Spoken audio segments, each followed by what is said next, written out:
किशनगंज नमा के गांव में हीरा लाल अपनी बीवी प्रीति और बच्चों पार्वती और दुर्गा के साथ रहता था। हीरा लाल एक व्यापारी था।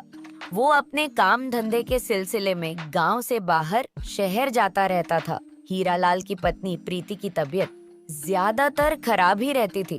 वो इस कारण घर का कुछ काम नहीं करती थी और बिस्तर पर ही लेटी रहती। एक दिन प्रीति की तबीयत ज्यादा खराब होने के कारण उसका देहांत हो जाता है।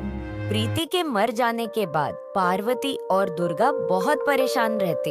उन्हें अपनी माँ की बहुत याद आती थी। हीरा लाल अपनी बेटियों को ऐसे परेशान देखकर उदास हो जाता है। प्रीति के चले जाने के बाद ये पार्वती और दुर्गा इतनी रहती हैं, मुझे समझ नहीं आता मैं अब ऐसा क्या करूं जो ये पहले की तरह हंसती खेलती रहे। मुझे तो अपने काम के सिलसिले में गांव से बाहर भी जाना पड़ता है। मैं इन्हें अकेले कैसे रख के जा सकता हूँ। हीरा लाल तय करता है कि वो दूसरी शादी करेगा और अपनी बच्चियों के लिए दूसरी माँ लाएगा। देखते ही देखते कुछ दिनों बाद हीरा लाल गांव की एक लड़की श्रुति से शादी कर लेता है। श्रुति एक क्रूर स्वभाव की औरत होती है। वो हीरा लाल के आगे अपने आप को बहुत अच्छा दिखाती और उसके पीठ पीछे पार्वती और दुर्गा के साथ बहुत बुरा व्यवहार करती थी। श्रुति को जादू टोटका आता था। वो अकेले रात में हीरा लाल के पीछे से कुछ अजीबोगरीब टोटका करती और अपनी शक्तियों को और ज्यादा ताकतवर बनाती थी। श्रुति अपने गले में एक अजीब सी मोती की माला पहने रखती थी। वो उस माला को किसी को हाथ नहीं लगाने देती, जैसे उसे माला में उसकी जान हो। वो बस सोते समय उतरती थी। एक दिन रात के समय पार्वती पानी लेने के लिए रसोई में जाती है। तभी पार्वती के नजर श्रुति के कमरे में पड़ जाती है। उधर श्रुति उसके पति हीरा लाल पर सोते समय एक टीका लगाती है और कुछ अजीब सा मंत्र पढ़ रही होती है। ये देख पार्वती बहुत डर जाती है और अपने कमरे में भागकर दुर्गा को सारी बात बताती है। बहन, अगर ऐसा चलता रहा तो हमें बहुत दिक्कत हो जाएगी। हम बहुत खतरे में हैं और हमारे पापा को तो पता ही नहीं कि हमारी वो सौतेली माँ उनके साथ क्या कर रही है। ठीक कह रहे हो बहन, हमारी सौतेली माँ हमें इतना परेशान करती है। हर समय हमसे घर का सारा काम करवाती है, पढ़ाई भी नहीं करने देती और प्यार तो हमें बिल्कुल ही नहीं करती। मुझे अपनी माँ की बहुत याद आ रही है। वो हमें कितने अच्छे से रखती थी, हमें कोई कमी नहीं होने देती थी किसी भी चीज की, और तो हमें बहुत प्यार भी करती थी। मेरे पास एक आइडिया है बहन। बोलो, हम क्या कर सकते हैं ऐसा जिससे ये हमारी सौतेली माँ हमें हमेशा के लिए छोड़कर चली जाए। हम ना कल चुपके से पापा जी को सारी बात सच सच बता देंगे, वही उसकी सजा देगी। अगले दिन सुबह उठकर पार्वती और दुर्गा अपने पापा को सारी बात बता देते। पापा जी, हमें आपसे एक बहुत जरूरी बात करनी अकेले में। हाँ बेटा बोलो, क्या हुआ मेरी बच्चियों को। पिताजी, हमारी सौतेली माँ हमसे अच्छे से पेश नहीं आती। उनका व्यवहार हमारे साथ अच्छा नहीं है। हमें ये माँ बिल्कुल नहीं पसंद। हमारी सौतेली माँ आपके पीछे से घर में जादू करती है। जी पिताजी, हमारी सौतेली माँ को जादू टोटका आती है। ओ, कल रात के आपके ऊपर तिलक लगाकर कुछ कर रहे थी जब आप सो रहे थे। हाँ हाँ हाँ, अरे बेटा ये सब कुछ नहीं होगा। तुम अभी इन सब बातों में बहुत छोटी हो, तुम्हें इन चक्करों में नहीं पड़ना चाहिए। पार्वती और दुर्गा अपने पापा का जवाब सुनकर बहुत रोती हैं। अरे बहन, पापा ने तो हमारी बात ही नहीं मानी। काश वो हमारी बात मान जाते और हमें समझते। हाँ, हमारी माँ ही बहुत अच्छी थी। वो हमसे बहुत प्यार करती थी और उनकी जगह कोई नहीं ले सकता। कुछ दिन बीत जाने पर एक दिन फिर श्रुति रात में घर से छुपकर बाहर निकल रही होती है। श्रुति को बाहर जाते हुए दुर्गा देख लेती है। अरे बहन, ये देखो, हमारी सौतेली माँ इस समय रात में कहीं बाहर जा रही है। चलो बहन, इसका पीछा करते हैं। हम देखते ही है किधर जाती है इस समय। पार्वती और दुर्गा छुप छुप कर श्रुति का पीछा करने लगते हैं। श्रुति उनके घर के बाहर जो पीपल का पेड़ था उधर जा रही थी। अब इसे रात को पीपल के पेड़ पर जाने की क्या जरूरत पड़ गई। चलो चलकर देखते हैं ये क्या करती है उधर जाकर। श्रुति पीपल के पेड़ के पास जाती है और उधर जाकर एक भयानक चुड़ैल का रूप ले लेती है। ये दृश्य देखकर पार्वती दुर्गा बहुत डर जाती हैं। अरे मेरी बहन, भागो यहाँ से। इसने हमें देख लिए तो यह हमें मार डालेगी और जिंदा नहीं छोड़ेगी। ठीक कहा बहन, इससे पहले कि यह हमें देख ले, हमें घर की तरफ निकल जाना चाहिए। पार्वती और दुर्गा घर के तरफ भाग जाते हैं और घर जाकर पार्वती दुर्गा अपने कमरे का दरवाजा जोर से बंद कर लेते हैं।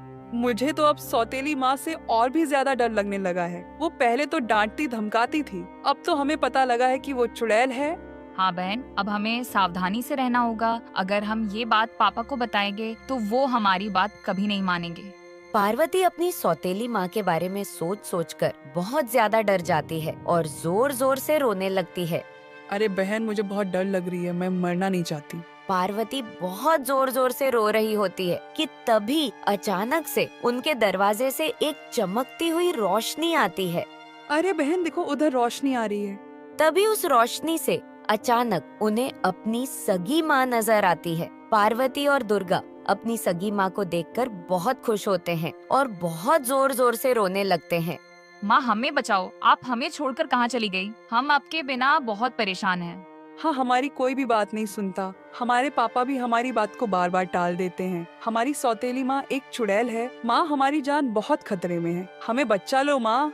तुम चिंता मत करो मेरी प्यारी बच्चियों, मैं यहाँ तुम्हारी मदद करने ही आई हूँ। पर कैसे माँ? आप हमारी कैसे मदद करेंगी? वो जो तुम्हारी सौतेली माँ है ना, उसमें एक चुड़ैल का वास है। तुम चाहो तो उस चुड़ैल को मार सकते हो। पर कैसे माँ? जो तुम्हारी माँ के गले में एक माला है ना, तुम उसे तोड़ देना। उस माला में ही उसके सारी शक्तियाँ हैं, उस चुड़ैल की सारी ताकत उसी में है। जैसे ही वो माला तुम्हारी सौतेली माँ की गले से उतारे, तुम उसे छुपकर तोड़ देना। वो चुड़ैल खुद मर जाएगी। ठीक है माँ, हम ऐसा ही करेंगे। पार्वती दुर्गा सगी माँ उन्हें उनको ही सौतेली माँ के अंदर की चुड़ैल को मारने की तरकीब बताती है और फिर गायब हो जाती है। अगली रात को जब श्रुति सोने की तैयारी कर रही थी, तभी वह अपना माला उतार के अपने टेबल में रख देती है। बहन, हमारी सौतेली चुड़ैल माँ वो माला अपने टेबल में रखी है। ठीक है, इसको सो जाने दो। इसके बाद हम माला टेबल से उठानी है और उसे तोड़ देना है। माँ ने हमें ऐसे ही बताया था। ठीक कहा बहन। श्रुति कुछ ही देर बाद सोने चली जाती है। श्रुति को सोते देख पार्वती और दुर्गा श्रुति के कमरे में घुस जाते हैं और श्रुति का माला उसकी टेबल से उठाकर तोड़ देती है। श्रुति की माला तोड़ते ही वो भयानक चुड़ैल श्रुति के अंदर से बाहर निकल आती है। अरे पागल लड़की, तुमने ये क्या किया मेरे साथ? मैं मर जाऊंगी ऐसे तो। तुमने मेरे साथ अच्छा नहीं किया। चुड़ैल का माला टूटे ही बहुत जोर जोर से चिल्लाने लगती है और आग में जलकर भस्म हो जाती है। तभी से श्रुति के अंदर की चुड़ैल मर जाती है और श्रुति पार्वती और दुर्गा से अच्छे से पेश आती है और उन्हें बहुत प्यार करती। वो सारे मिलकर एक अच्छे परिवार के सदस्य की तरह रहते। कहानी अच्छा लगा तो लाइक सब्सक्राइब जरूर करें और कमेंट में अपना अपना नाम सेंड करो ताकि आपका नाम का कार्टून वीडियो बना सकूं।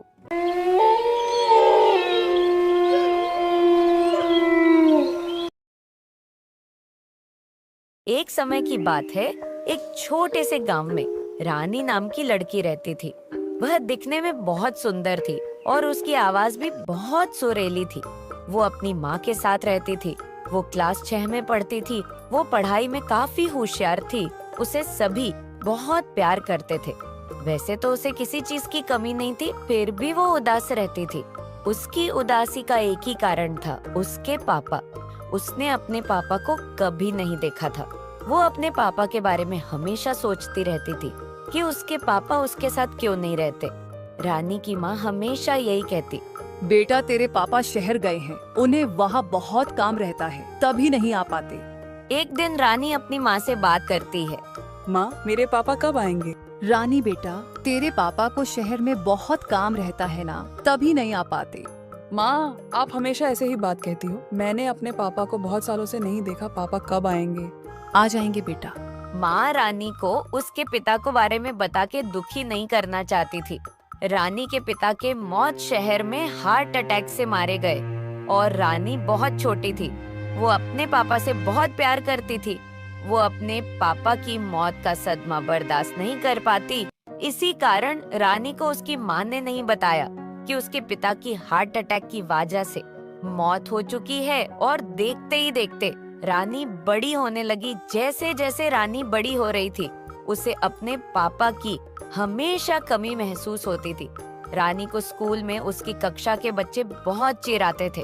वो उनकी बात सुनकर अंदर ही अंदर बहुत घुटन महसूस करती थी। एक दिन रानी के स्कूल में पेरेंट्स टीचर मीटिंग होती है।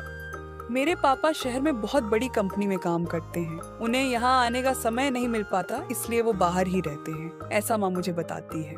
रानी अपनी दोस्तों की बात सुनकर बहुत परेशान हो जाती है और वो अपने घर जा रही होती है।